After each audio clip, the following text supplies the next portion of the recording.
Saiu o reboot do Ben 10. Imagina a cena, você está de férias, 10 anos de idade, dentro de um trailer velho chamado Rusty Bucket, com seu avô e sua prima, cruzando os territórios norte-americanos numa viagem de verão que já dura 2 semanas, e que você claramente não pediu para fazer.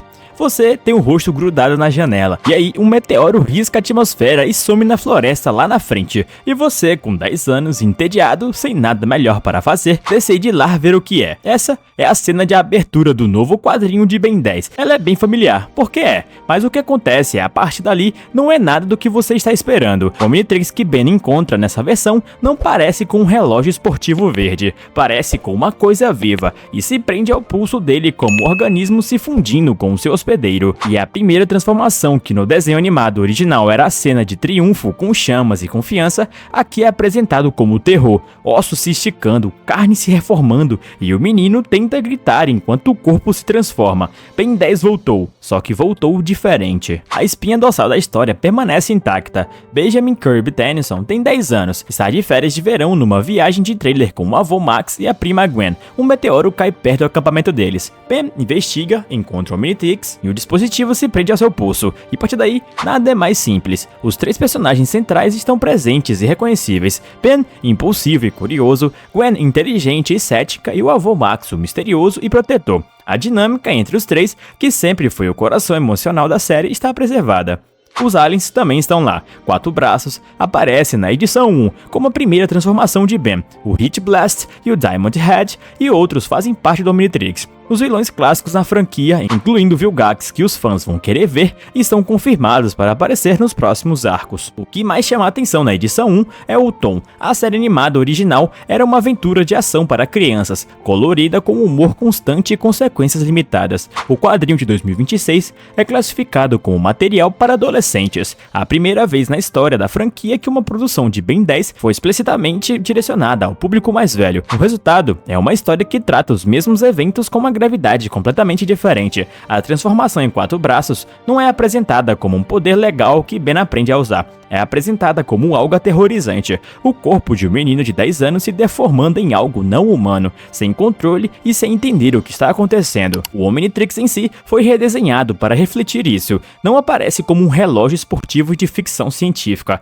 Aparece como um maquinário orgânico, alienígena fundido à pele. Algo que pulsa, que tem textura, que parece vivo de uma forma que remete mais ao horror de ficção científica do que a aventura infantil. E a arte de Robert Carey usa sombras pesadas, ângulos desorientados e um senso de claustrofobia mesmo nas cenas em exterior aberto. As florestas parecem quietas demais. O meteoro não parece um evento natural, parece uma visita. Uma das adições mais significativas da nova versão é a presença imediata do exército americano na narrativa. No desenho animado, o governo e os militares apareciam ocasionalmente, mas não era uma presença constante. No quadrinho de 2026, eles aparecem no primeiro número e já estão investigando o meteoro. A implicação é clara. O mundo vai saber rapidamente que algo alienígena caiu ali, e que o menino está usando esse algo. Isso configura a série para uma dinâmica que o Man of Action descreveu como central para os próximos arcos. Ben aprendendo a usar o Omnitrix enquanto foge do exército americano, com o vô Max tentando protegê-lo e carregando seus próprios segredos sobre o mundo alienígena que Ben não conhece ainda. A relação entre o Ben e o avô Max já existia nos quadrinhos e séries anteriores, com essa tensão de que Max sabe mais do que revela. Aqui,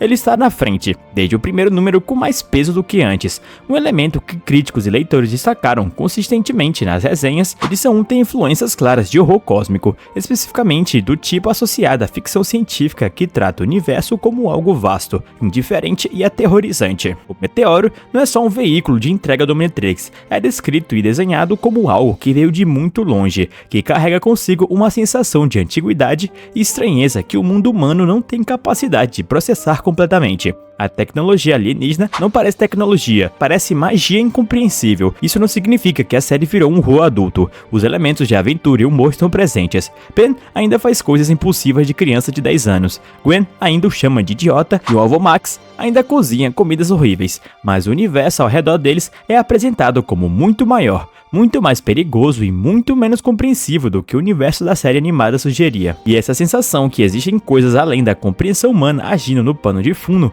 é algo que faz a edição 1 funcionar de forma tão diferente do que os leitores esperavam. E agora indo para o público, a resposta em geral foi positiva, com algumas nuances que vale mencionar. O Comic Book, que agrega resenhas de múltiplos críticos especializados, dá ao Ben 10 uma média de 8 pontos sobre 10. Os pontos mais elogiados são consistentes entre os reviews. O tom mais maduro funciona, a arte de Robert Carey estabelece uma atmosfera convincente, e a decisão de fazer a primeira transformação sentir como horror em vez de triunfo é destacada como a escolha mais corajosa da edição. Os números de venda falam por si. Uma segunda impressão antes do lançamento, 112 mil cópias da edição 1 e a edição 2 com mais pedidos iniciais do que teve a 1. Esse último dado é o mais revelador. Normalmente uma série perde entre 20 e 40% dos leitores da primeira para a segunda edição. Quando a segunda edição vende mais do que a primeira vendeu inicialmente, significa que o boca a boca está funcionando e que as pessoas que não compraram o primeiro número ouviram falar e foram buscar o segundo. Ben 10 é uma franquia que existe há 20 anos, passou por 4 séries animadas,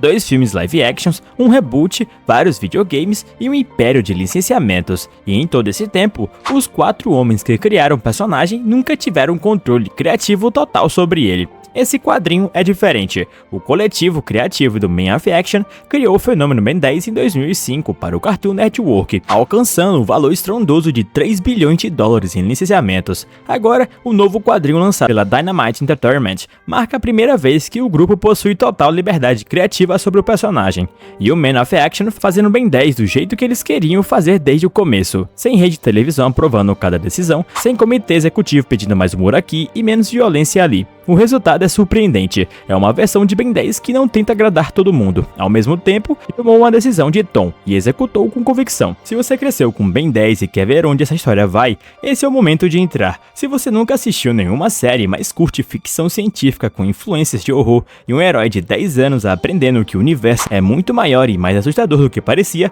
essa também é uma boa porta de entrada. A edição 2 saiu em 3 de junho de 2026. Os próximos meses vão dizer se essa série tem fôlego para o longo prazo, mas o começo foi mais do que promissor. Você já leu? O que achou do novo tom? Conta para a gente nos comentários. Se inscreve no canal, ativa o sininho e até a próxima.